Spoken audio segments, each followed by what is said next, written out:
আমাদের আজকে একটু দেরি হয়ে গেছে শুরু করতে। তার কারণ হলো যে আপনারা জানেন যে আমাদের মাননীয় প্রধান উপদেষ্টার সাথে রাজনৈতিক দলগুলোর বৈঠক চলছে। তো সেটার আজকে একটা বৈঠক থাকার কারণে ওই বৈঠক শেষ করে তারপরে ওনাদের দুজনকে আসতে হয়েছে। তো আমরা একটু সংক্ষেপে আজকে আমাদের উপদেষ্টা মণ্ডলীর বৈঠকে যে মোটা দাগের কথাগুলো হয়েছে সেটা আপনাদেরকে একটু জানিয়ে দিই। আজকে আমরা জলবায়ু সম্মেলনে যে বাংলাদেশের অংশগ্রহণ সেটার ব্যাপারে আমাদের উপদেষ্টা মণ্ডলীকে জানিয়েছি। আপনারা জানেন যে সরওয়ার্দী উদ্যানে একটা প্রকল্প চলছে স্বাধীনতার স্মৃতিকে ধরে রাখার জন্য। সেই প্রকল্পেরই একটা অংশ হিসেবে ওখানে একটি থানা, ওখানে ঠিক না, তার পাশে একটি থানা স্থাপনের কথা চলছে। তো সেটা নিয়েও আলোচনা হয়েছে, আর এমনিতে দেশের সার্বিক পরিস্থিতি নিয়ে আলোচনা হয়েছে। যদি আপনাদেরকে প্রথমে একটু বাকুর বিষয়ে বলি, আপনাদের মধ্যেও কেউ কেউ সেখানে উপস্থিত ছিলেন। অন্যান্য জলবায়ু সম্মেলনের মতোই এবারের জলবায়ু সম্মেলনটাও অনেকের অংশগ্রহণে অনুষ্ঠিত হয়েছে।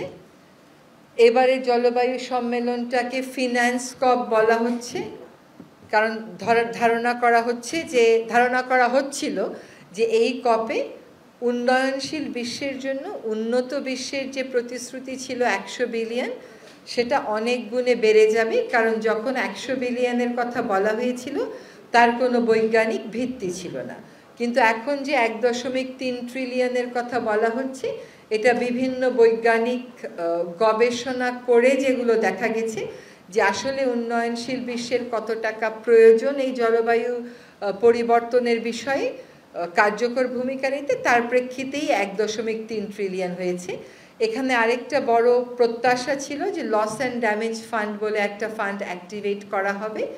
সেটা হচ্ছে যে আমাদের যে প্রাকৃতিক দুর্যোগগুলো হচ্ছে, আকস্মিক যেগুলো হচ্ছে, প্লাস ধীরে ধীরে যেগুলো হচ্ছে, সেগুলোর ব্যাপারে আমরা যেন যে ক্ষতিটা হয় ওটা কাটিয়ে উঠতে পারি, তার জন্য একটি তহবিল গঠন এবং সেটার তহবিলটাকে একটা কার্যকরী রূপ দেওয়া। আরেকটা ছিল অ্যাডাপ্টেশন, খাপ খাইয়ে নিবে কেমন করে উন্নয়নশীল দেশগুলো এবং বিশ্ব। আরেকটা ছিল খুব অল্প করে থাকার কথা ছিল মিটিগেশন, যে যেই গ্যাসগুলো নিঃসরণের কারণে তাপমাত্রা বেড়ে যাচ্ছে সেগুলো নিঃসরণ একটা লক্ষ্য মাত্রায় এনে, সীমার মধ্যে এনে ওটা নিয়ন্ত্রণ করা যায় কিনা। তো এইবারের আপনারা সকলেই দেখেছেন গণমাধ্যম কর্মী হিসাবে যে বেশিরভাগ দেশই, স্বল্পোন্নত দেশই আসলে এটার যে আউটকাম, যে সিদ্ধান্ত, সেটা নিয়ে এক ধরনের হতাশাই ব্যক্ত করেছে। এক পর্যায়ে এখানে স্বল্পোন্নত দেশগুলো সভাকক্ষ ত্যাগও করেছে। তারা পরবর্তীতে আবার জয়েন করে মোটামুটি একটা সমঝোতায় গিয়ে কিছু সিদ্ধান্ত হয়েছে। তো সিদ্ধান্ত হয়েছে যে 1.3 ট্রিলিয়ন যে টাকাটা, এটা সিদ্ধান্ত না, এটা আহ্বান জানানো হয়েছে সকলকে যে 100 বিলিয়ন থেকে 2035 সাল নাগাদ এটাকে 1.3 ট্রিলিয়নে নেওয়া যায় কিনা, বিভিন্ন সোর্স থেকে টাকা এনে। এটা একটা আহ্বান জানানো হয়েছে। আরেকটা বলা হয়েছে যে 300 বিলিয়ন অর্থ সাহায্য দেওয়ার একটা প্রতিশ্রুতি এসছে। তবে উন্নত বিশ্বগুলোর একটা দাবি ছিল যে এই টাকাটা যেন পাবলিক ফান্ড থেকে আসে, এটা যেন ঋণ হিসাবে না আসে, বা সকল ধরনের বৈদেশিক সাহায্যকেই জলবায়ু সাহায্য দেখিয়ে ট্যাগ করে যে দেওয়া হয়, সেটা যাতে করা না হয়। তার মানে হচ্ছে একটা পরিমাণ, একটা কোয়ান্টিটি, একটা ধরন, কোয়ালিটি। তো সেই কোয়ালিটির ক্ষেত্রে আসলে তেমন কিছুই অর্জিত হয়নি।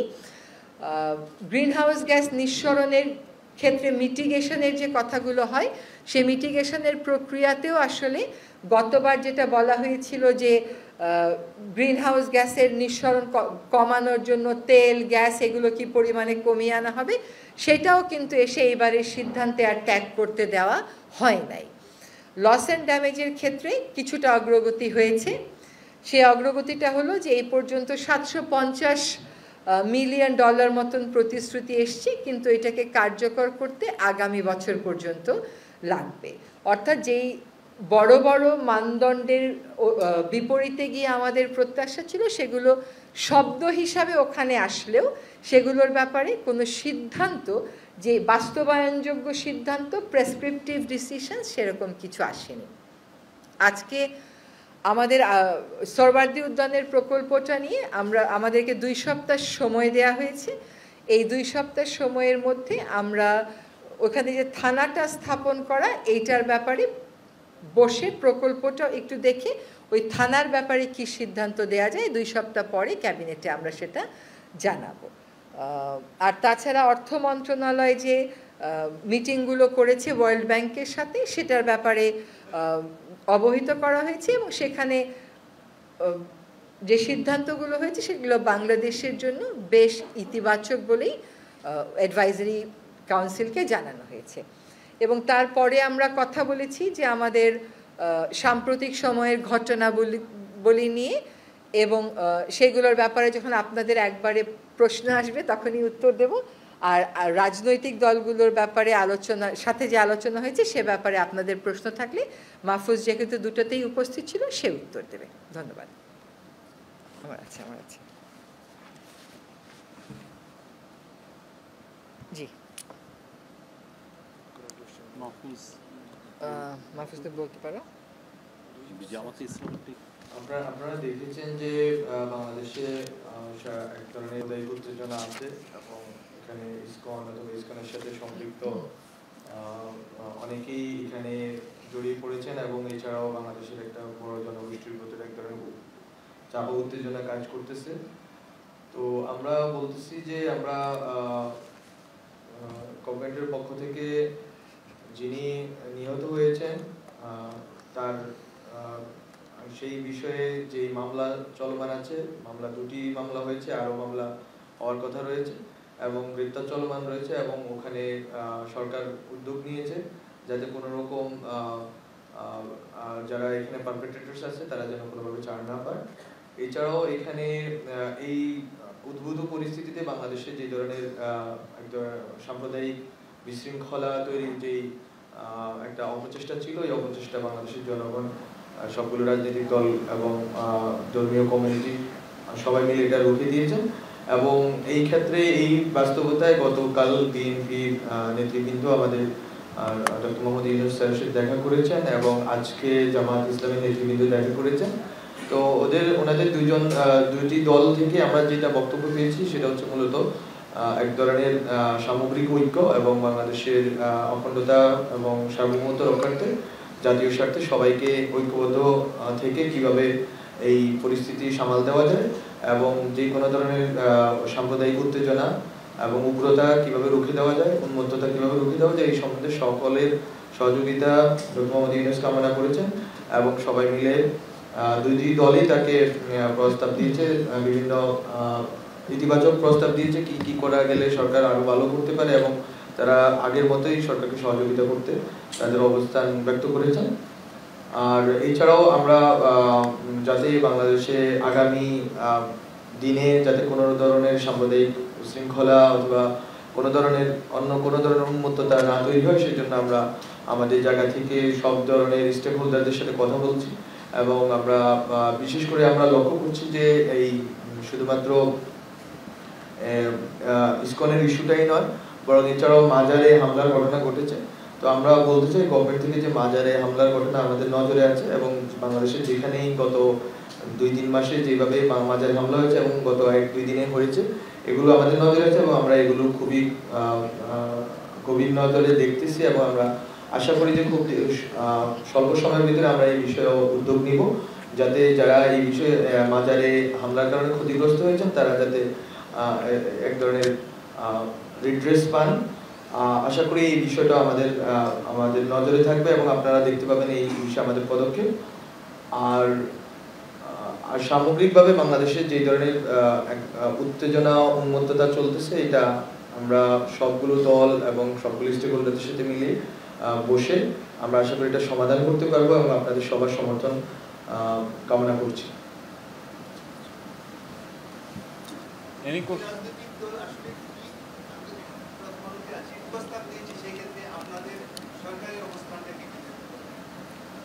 ওনাদের প্রস্তাবনা আছে মূলত সব স্টেক হোল্ডারদের সাথে বসার জন্য, যাতে কোনো ধরনের কমিউনিকেশন গ্যাপ না থাকে। ধরেন আমরা সংখ্যালঘু যেই ধর্মীয় নেতৃত্ব আছে, এছাড়াও যারা সংখ্যাগরিষ্ঠ ধর্মীয় নেতৃত্ব আছে, সবাইকে আমরা রিচ করার চেষ্টা করেছি এবং সামনের দিনে আমরা রিচ করব সব ধরনের স্টেক হোল্ডারকে নিয়ে, যাতে জাতীয় ঐক্য এবং বাংলাদেশের সার্বভৌমত্ব এবং জাতীয় স্বার্থ রক্ষা করা যায়। এই ক্ষেত্রে সবাই পরামর্শ দিয়েছেন এবং এই পরামর্শের কেন্দ্রবিন্দুতে আছে ঐক্য এবং সব স্টেক হোল্ডারদের সাথে মিলে যাতে আমরা কথা বলি এবং এই ক্ষেত্রে সরকার আন্তরিক।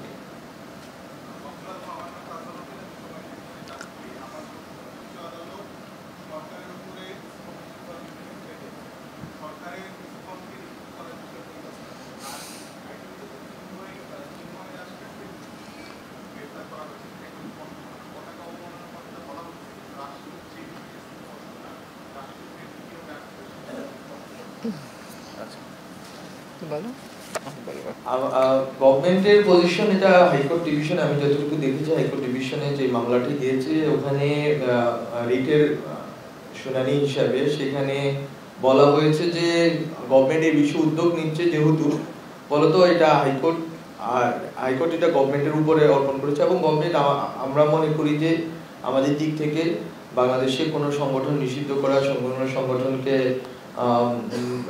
কোনো সংগঠনকে নিবন্ধন বাতিল করা বা যেই ধরনের আইনি উদ্যোগেই হোক না কেন, এটা নির্দিষ্ট প্রক্রিয়া অনুসরণ করে এবং তদন্ত সাপেক্ষে আমরা এটা করতে চাই, যাতে কোনো কোয়ার্টার্সে কোনো ধরনের অনিশ্চয়তা এবং সংকট না তৈরি হয়। তো এটা আমরা নিশ্চিত করব যাতে হচ্ছে সুষ্ঠু তদন্ত এবং সম্পৃক্ততা পাওয়া গেলে আমরা সেই ক্ষেত্রে ব্যবস্থা নেওয়ার ক্ষেত্রে আমরা মনে করি যে আমাদের অ্যাডভাইজারি কাউন্সিল আলোচনা সাপেক্ষে এটা আমরা সিদ্ধান্ত নিব। আর দ্বিতীয় বিষয়টি চিন্ময় কৃষ্ণ দাসের বিষয়ে আমাদের অ্যাডভাইজারি কাউন্সিলের অনেকেই ইতিমধ্যে বলেছেন, ওনার বিরুদ্ধে স্পষ্ট একটা অভিযোগ আছে। যেই মামলায় ওনাকে গ্রেপ্তার করা হয়েছে ওই অভিযোগেই ওনাকে গ্রেপ্তার করা হয়েছে, এটা খুবই স্পষ্ট এবং এটা বারবার রিটারেটেড করা হয়েছে এবং ওই অনুযায়ী ওনার মামলা চলমান এবং এটা বিচারাধীন বিষয় এবং ওনার যেই কোর্টে বিচার চলতেছে ওই কোর্টের কাছে এটা ন্যস্ত আছে, ওনারাই ডিসিশন নেবেন যে এটা কিভাবে এটা প্রসিডেড হবে।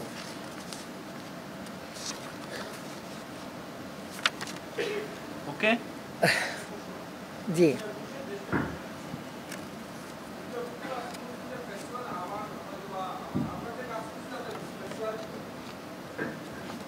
মির্জা পপুলার আজকে বক্তব্য আবার সুযোগ পাবে ঢোকার জন্য অথবা তাদের কার্যক্রম চালানোর জন্য। আর একটা প্রশ্ন হলো, জামাতের আমিরের সাথে আপনারা কিছুক্ষণ আগে বৈঠক করেছেন, সেক্ষেত্রে তিনিও বলেছেন যে নির্বাচনের জাতীয় ঐক্যের পর নির্বাচনটাকে তারা গুরুত্ব দিয়েছেন। বিএনপি এবং জামাত দুইজনই কিন্তু গুরুত্ব সহকারে নির্বাচন ব্যবস্থার কথাই বলতেছেন। সরকারের পক্ষ থেকে আসলে তাদের এই বক্তব্যের অবস্থান নেন। প্রথম প্রশ্নটা যদি আবার একটু বলতেন, সেটা কি বিষয় ছিল? যে আমরা মানে সরকার যেভাবে কাজ করছে তাতে ফ্যাসিবাদ আবার আপনার তাদের কার্যক্রম আবার তারা সরাসরি চালাতে পারবে, মানে এরকম ঢুকে যেতে পারে, এরকম তিনি বলছেন। হ্যাঁ, এটা আসলে সরকার অথবা আমি মনে করি ওনার বক্তব্য আমি দেখিনি, সেটা আমি বলতে পারবো না, বাট আমি মনে করি যে সরকার, রাজনৈতিক দল, জনগণ কেউ এখানে আলাদা নয়, এটা কোনো অভ্যুত্থানের সরকার, এখানে সবারই দায়িত্ব আছে, সরকার থেকে শুরু করে রাজনৈতিক দলগুলোর, যে কিভাবে বাংলাদেশের অখণ্ডতা রক্ষা করা যায় এবং জনগণ কিভাবে জনগণকে ঐক্যবদ্ধ ধরে রাখা যায়। তো সবারই দায়িত্ব এবং এই ঐক্যবদ্ধ ধরে রাখার প্রক্রিয়া জারি রাখলে আশা করি কখনই আর ফ্যাসিজম ফেরত আসবে। আর দ্বিতীয় প্রশ্নে জামাতের আমির ওনাই অথবা বিএনপি নির্বাচনের কথা বলেছেন, অবশ্যই নির্বাচনের বিষয়টি সরকারের নজরে আছে বলেই নির্বাচনী উদ্যোগ আছে, সার্চ কমিটি গঠন করার পরবর্তীতে নির্বাচন কমিশন গঠন করা হয়েছে, ওনারা শপথ নিয়েছেন, আরো অন্যান্য যে কার্যক্রম আছে এটা কার্যক্রম চলমান আছে। বাট সরকারের দিক থেকে দৃষ্টিভঙ্গি হচ্ছে যে সংস্কার, যেটা বাংলাদেশের জনগণ যে জন্য জীবন দিয়েছেন, এই সংস্কারের একটা দৃশ্যমান প্রক্রিয়া হওয়ার পরেই নির্বাচন হবে। ফলে তো আমরা মনে করছি যে সংস্কার কার্যক্রম চলমান আছে, রিপোর্টগুলো আসুক সংস্কার কমিশনে, আর নির্বাচনী যেই কার্যক্রম ভোটার তালিকা হালনাগাদ থেকে শুরু করে যা সেটা নির্বাচন কমিশন একটি সংবিধিগত প্রতিষ্ঠান, ওনারা ওই অনুযায়ী কাজ করে যাবেন। এটা এট সাম পয়েন্ট এটা রাজনৈতিক দলগুলোর সাথে কনসালটেশনের ভিত্তিতে এটা ঠিক হবে, এটা আপনারা দেখতে পাবেন। মির্জা ফখরুল ইসলাম সাহেবের বক্তব্যটা আমি পড়েছি। ওইখানে তো সরকার এমন কিছু করছে যেটা ফ্যাসিবাদের দিকে যাবে এই কথাটা বলা হয়নি। বলা হচ্ছে যে 3 মাসের মধ্যে এমন কিছু বক্তব্য দেয়া হচ্ছে বিভিন্ন জায়গা থেকে, যেমন পত্রিকা ঘেরাও করো। তো এই বক্তব্যগুলো আসলে উস্কানিমূলক এবং সেইগুলো গণতন্ত্রের দিকে যাবার পথটাকে তো আসলে সুগম করছে না। ওনার বক্তব্যের স্পিরিটটা আমি যেটা বুঝেছি সেটা হচ্ছে এই রকম, এবং সেখানে সরকার কিন্তু সরকারের অবস্থান স্পষ্ট করেছে। প্রথম কথা হচ্ছে যে রাজনৈতিক দলগুলোর সাথে যে আমরা আলোচনায় বসছি সেটা বেশ সৌহার্দ্যপূর্ণ আলোচনা হচ্ছে। তারা যে সুপারিশগুলো দিচ্ছেন, আমরা যে কথাগুলো বলছি, এটা পারস্পরিক যদি আস্থার সৃষ্টি না করতো তাহলে অন্যরকম ছিল, কিন্তু বারবার সভায় যেহেতু বসা হচ্ছে বোঝাই যাচ্ছে যে একটা আস্থার সৃষ্টি করেছে। আর নির্বাচনে যাওয়ার জন্য যে কথাটা বলা হচ্ছে, আমরাও বারবার বলছি নির্বাচনে যাব, এটা তো যেতেই হবে আমাদেরকে, এটা তো আমাদের কাজ। একই সাথে তাদের পক্ষ থেকে সংস্কারের জন্যও কিন্তু সমর্থন দেয়া হচ্ছে। এখন তাদের পক্ষ থেকে কখনো কখনো বলা হচ্ছে একটা সময় দিয়ে দেওয়ার জন্য, সেই সময়টার ব্যাপারে আসলে আমরা অবস্থান নিতে পারছি না। এই জন্য যে আমরা সংস্কার প্রস্তাব কি আসবে, সংস্কার করতে কতটুকু সময় লাগবে, এটা না জেনে তো নির্বাচনের সময়টা বলে দেওয়া যাচ্ছে না। তো বারবারই বলা হচ্ছে যত দ্রুত সম্ভব দিয়ে দেওয়া হবে। এখানে আরও দুটো কথা একটু বলার দরকার, যেটা আমরা আজকে আলোচনা করেছি। একটা হচ্ছে এই যে কিছু হলেই একটা উত্তেজনা ছড়িয়ে পড়ে, এটা নিয়ে আজকে আমরা কথা বলেছি যে সব কিছুই তো আলাপ আলোচনার মাধ্যমেই শেষ পর্যন্ত শেষ হয়। তাহলে প্রথমেই রাজপথটাকে বেছে না নিয়ে সরকারের সাথে আলাপ আলোচনা করলে মানুষের মনে যে একটা আশা, ওই আশার জায়গাটা আর সংকুচিত হবে না। আমরা আজকে ছাত্র সমাজ নিয়ে কথা বলেছি। এই যে শিক্ষার্থীদের এত বড় আত্মত্যাগের বিপরীতে, এত বড় আত্মত্যাগকে ভিত্তি করেই তো আমরা আসলে এখানে দাঁড়িয়ে আছি। সংস্কারের কথা বলছি, গণতন্ত্রের কথা বলছি, গণতন্ত্র সুগম করার কথা বলছি, বৈষম্যহীন সমাজ গড়ার কথা বলছি। তো সেখানে আমরা একটা আহ্বান আপনাদের মাধ্যমেও জানাতে চাই সকল শিক্ষার্থীদেরকে, যে মানুষের যে তাদের প্রতি আস্থা, এটা কিন্তু 5ই আগস্টের পরে আমরা আবার দেখলাম যখন বন্যা হলো, বন্যার সময় টিএসসিতে কি পরিমাণ ত্রাণ দেওয়ার ভিড় হয়ে গেল। মানে মানুষ একটা বড় আস্থার জায়গা খুঁজে পেয়েছে। ছোট ছোট বিরোধ নিয়ে এমন কিছু করা উচিত না যেটা আসলে আমাদের জাতীয় স্বার্থকে সমুন্নত রাখার যে লড়াইয়ে আমরা সকলে সামিল হয়েছি সেটা কোনোভাবেই প্রশ্নবিদ্ধ হতে পারে। শিক্ষার্থীদের উপর এই জাতি যে আস্থা রেখেছে, যে ভরসাটা রেখেছে, এই ভরসাটা যেন অক্ষুণ্ণ থাকে, এটা যেন আরও বাড়ে, আরও সুদৃঢ় হয়। সেজন্য যে কোনো বিরোধ, যে কোনো সমস্যার সমাধান সরকারের সাথে আলোচনার মাধ্যমেই যেন সকলে করেন, শিক্ষার্থী সহ, সেটা আমরা আপনাদের মাধ্যমে একটা আহ্বান জানাচ্ছি। আরেকটা কথা হচ্ছে যে আমরা বারবার এটা রিটারেট করেছি যে আমরা যে সম্প্রীতির কথা বলি এই দেশে, এই সম্প্রীতিটা সত্যিকার অর্থে আমরা মূল্যবোধ হিসেবে ধারণ করি। এই সমাজ সবসময় এটা মূল্যবোধ হিসেবে ধারণ করেছে। এটা যদি আপনারা গতকাল যে পরিস্থিতিটা শান্ত থাকলো এটাও মূল্যায়ন করেন, তাহলেও দেখবেন যে অনেক উস্কানি আসতে পারে, কিন্তু সহসা বাংলাদেশে এসব উস্কানিতে প্ররোচিত বাংলাদেশের সাধারণ মানুষ কখনো হবেন না। এবং বাংলাদেশের এই সাধারণ মানুষের যে স্পিরিটটা, এটা সরকারেরও স্পিরিট, যে এখানে কেবল আমরা সম্প্রীতি বলবো তা না, আমরা সত্যিকার অর্থে সম্প্রীতিটা স্থাপন করে দেব। এই জন্য যত আমাদের মধ্যে দূরত্ব থাকতে পারে, ভুল বোঝাবুঝি থাকতে পারে, দাবি দেওয়া থাকতে পারে, সেগুলো নিয়ে আমরা সকল সময় আলোচনা করব, প্রকাশ্যে আলোচনা করব, প্রয়োজনে তারা আসবেন, আলোচনা হবে। প্রতিটি অপরাধের বিচার হবে, অপরাধের বিচারের সাথে এই সম্প্রীতিকে আমরা কোনোভাবেই মিলিয়ে ফেলব না। এবং এই সম্প্রীতিটা যাতে এই সরকার আমরা যে কয়দিন দায়িত্বে আছি, এই সম্প্রীতিটার বন্ধনটা যেন আরও দৃঢ় হয়, আমরা সেটার জন্যই আন্তরিকভাবে কাজ করে যাব। সবাই প্রশ্ন করতে পারে।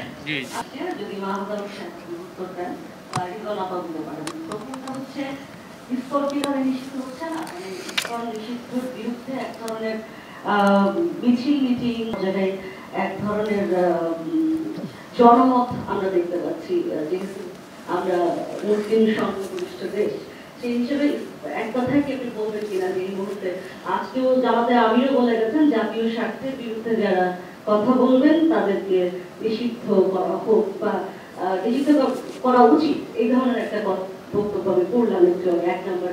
2 নম্বর হচ্ছে সংস্কার কমিটিগুলোর সুপারিশগুলো কবে নাগাদ আমরা পাচ্ছি? আমরা তো জানতাম যে নভেম্বর বা ডিসেম্বরের মধ্যে চলে আসার কথা, সেটা কবে আসছে এবং সেটা আসার পরে আসলে কতদিন সময় নেবে? যেন আমরা বলছিলেন যে সেটা আসার পরে সিদ্ধান্ত যে নির্বাচন কবে হবে বা কিভাবে হবে। প্রথম মাহফুজ স্পষ্ট করেছে, জি মাহফুজ স্পষ্ট করেছে, আমি আবার স্পষ্ট করে বলছি, কোনো সংস্থা নিষিদ্ধ করার কোনো আলোচনা সরকারের মধ্যে হয়নি।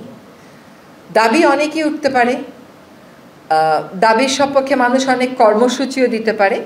ব্যক্তির অপরাধের সাথে সংস্থার অপরাধকে আমরা জড়িয়ে ফেলছি না। এখন একটা সুনির্দিষ্ট অভিযোগের ভিত্তিতে একজনকে গ্রেফতার করা হয়েছে, তার ব্যাপারে একটা আইনি প্রক্রিয়া চলছে, তিনি অভিযুক্ত হতেও পারেন, অভিযুক্ত নাও হতে পারেন, সেটা আদালত দেখবে। আর আজকেও দেখলাম পত্রিকাতে যে ইসকনের পক্ষ থেকে একটা সম্মেলন করে বলা হয়েছে যে তাদের সাথে যাকে গ্রেফতার করা হয়েছে তার কোনো সম্পর্ক নেই। আর এটা হচ্ছে আপনার প্রথম প্রশ্নের উত্তর। দ্বিতীয় প্রশ্নের উত্তর হচ্ছে যে সংস্কার 6টা কমিশনকে সময় দেওয়া হয়েছে ডিসেম্বরের মধ্যে, এবং তাদের মধ্যে প্রায় মানে কেউ কেউ বলেছেন ডিসেম্বরের মধ্যেই দিবেন, কেউ কেউ বলেছেন 1-2 সপ্তাহ সময় বেশিও লাগতে পারে। তো এই সংস্কারগুলোর সাথে নির্বাচনের একটা সম্পর্ক তো আছে। এই সংস্কারের প্রস্তাবগুলো আসবে, এগুলোর উপর জনগণ কথা বলবে, চূড়ান্ত একটা সংস্কার প্রস্তাবনা হবে, সেই মোতাবেক যে পদক্ষেপগুলো নেওয়া সেগুলো আমরা নিব। আমরা বারবার বলছি যত দ্রুত সম্ভব সংস্কার শেষ করে আমরা নির্বাচনের দিকে যাব।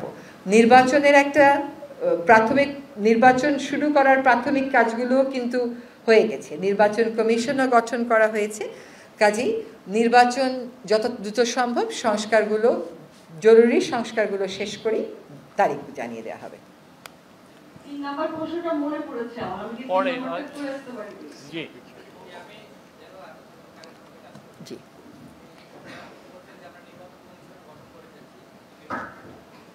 নির্বাচন সংস্কার কমিশনের যিনি প্রধান তিনি বলছেন যে রাজনৈতিক দলগুলোর চাপে বিষয়, আসলে কি রাজনৈতিক চাপে নির্বাচন করা হয়েছে নাকি আপনাদের কাজের বিষয়? আর দ্বিতীয় প্রশ্ন হলো যে আজকে যে শাহবাগ থানার যে বিষয়টি বলেছেন, এই প্রকল্পটি কিন্তু দীর্ঘদিন ধরে চলছে, 3 ধাপে এটা 3য় পর্যায়ের প্রকল্প চলছে।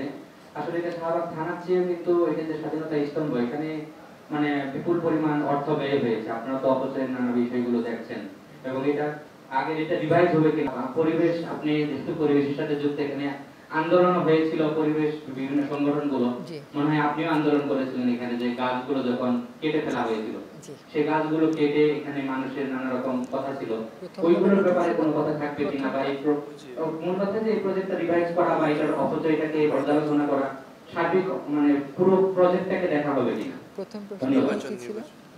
প্রথম প্রশ্ন, আচ্ছা প্রথম কথা হচ্ছে যে আপনি যখন দায়িত্ব নেন রাষ্ট্র পরিচালনার, তখন নানামুখী চাপের মুখোমুখি আপনাকে হতে হবে, এটা তো অস্বাভাবিক কিছু না। কিন্তু নির্বাচন কমিশন যদি আমরা নভেম্বরে না করে জানুয়ারিতে করতাম তখন একই প্রশ্ন করতেন আপনি। তো নির্বাচন কমিশন করতে হবে, করা হয়েছে, এটা একটা নিয়মতন্ত্রের বিষয়, নিয়মতান্ত্রিকভাবেই এটা করা হয়েছে, এটা কোনো চাপে করা হয়নি।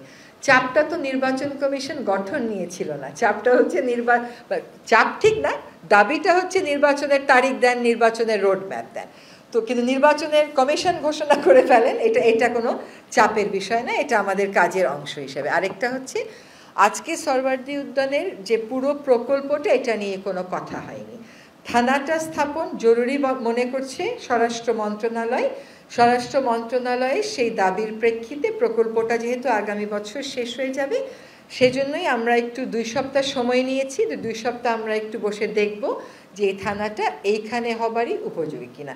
এখন আমরা বসে যদি এই প্রকল্প সম্পর্কে এমন কিছু জানি যেটা আমরা মনে করি ক্যাবিনেটে রিপোর্ট করা দরকার, সেটা আমরা রিপোর্ট করব। কিন্তু আমরা যতটুকু জানি যে সে সময় যে আমরা আন্দোলন করেছিলাম গাছ বাঁচানোর, তারপরে এই প্রকল্পে বেশ কিছু পরিবর্তন আনা হয়েছে এবং গাছ কাটা থেকে সরকার সরে এসেছে।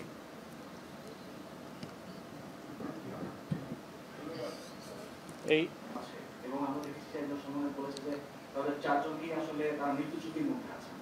এই বিষয়টা নিয়ে আসলে সরকার ভাবে দেখার আসলে কোনো সুযোগ নেই এবং এই সমন্বয়কেরা বিভিন্ন গুরুত্বপূর্ণ বিষয়ে জাতিকে যেভাবে ঐক্যবদ্ধ করার প্রয়াস চালাচ্ছেন, জাতির বিবেককে যেভাবে জাগ্রত করছেন, এটা নিশ্চয়ই অনেকেরই স্বার্থে লাগবে।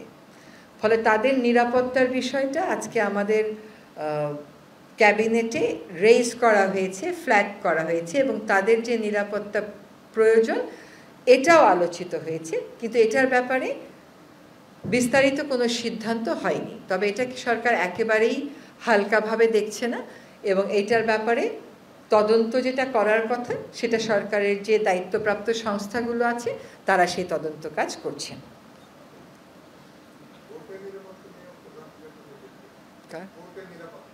জি জি, সারা দেশের কোর্টের নিরাপত্তা নিয়ে কথা হচ্ছে। আসলে যেটা একটু আগে আমি বললাম যে সকলকেই সংযত থাকতে হবে এবং ধৈর্য ধরতে হবে। কারোর যদি কোথাও কারোর সাথে কোনো বিরোধিতার বিষয় থাকে, সেটা ব্যক্তিগত হোক, সামাজিক হোক, রাজনৈতিক হোক, এটা হিংসাত্মক প্রক্রিয়ায় প্রকাশ করলে আপনি যে ফলটা চাচ্ছেন সে ফলটা তো পাচ্ছেন না। হয়তো আপনার দাবিটা খুবই যৌক্তিক, কিন্তু আপনার দাবি আদায়ের পদ্ধতি যদি বেআইনি হয়ে যায়, পদ্ধতি যদি ধ্বংসাত্মক হয়ে যায়, পদ্ধতি যদি জনগণের অধিকার রক্ষা করবে এমন প্রতিষ্ঠানগুলোর স্বাভাবিক কার্যক্রমের প্রতি বাধা সৃষ্টিকারী হয়ে যায়, তাহলে সেই ক্ষেত্রে কিন্তু আপনার ন্যায্য দাবিও আপনি আর পূরণ করতে পারবেন না। আজকে প্রধান বিচারপতিও বলেছেন, তিনিও তার উদ্বেগ জানিয়েছেন এবং নিরাপত্তার কথা বলেছেন। আমরা সকলকে বলবো এ জাতীয় ধ্বংসাত্মক এবং অবমাননামূলক কর্মকাণ্ড থেকে বিরত থাকতে। কারোর বিরুদ্ধে কারো কোনো অভিযোগ থাকলে, যেহেতু অভিযোগ দায়ের করার প্ল্যাটফর্ম সব ক্ষেত্রেই আছে, সেখানে অভিযোগ দায়ের করা হবে, সংবাদ সম্মেলন করা হবে, কিন্তু ধ্বংসাত্মক প্রক্রিয়া বেছে নিলে আসলে আদতে কারোরই কোনো লাভ হচ্ছে না। আমরা আজকে জানতে পারলাম যে এখানে আলোচনা হয়েছে এবং সিদ্ধান্ত হয়েছে যে যারা উচ্চ আদালতে এরকম অবমাননাকর ঘটনা ঘটানোর জন্য দায়ী তাদেরকে চিহ্নিত করে যেই ব্যবস্থা প্রচলিত বার কাউন্সিল রুলে হবে সেই ব্যবস্থা গ্রহণ করার একটা সিদ্ধান্ত হয়েছে। একইভাবে গত পরশু যে ঘটনাটা ঘটে গেল, এটা তো মর্মান্তিক। এটা কাউকেই সাহায্য করছে না, এই দেশকে বিন্দুমাত্র সাহায্য করছে না। কাজে যদি আমরা সত্যিকার অর্থেই গণতান্ত্রিক হতে চাই, তাহলে নিজেদের মধ্যে আমাদের দাবি দাওয়াগুলো আদায়ের ক্ষেত্রে, সেক্ষেত্রেও কিন্তু আমাদেরকে গণতান্ত্রিক মনোভাবের পরিচয়টা দিতে হবে। Thank you.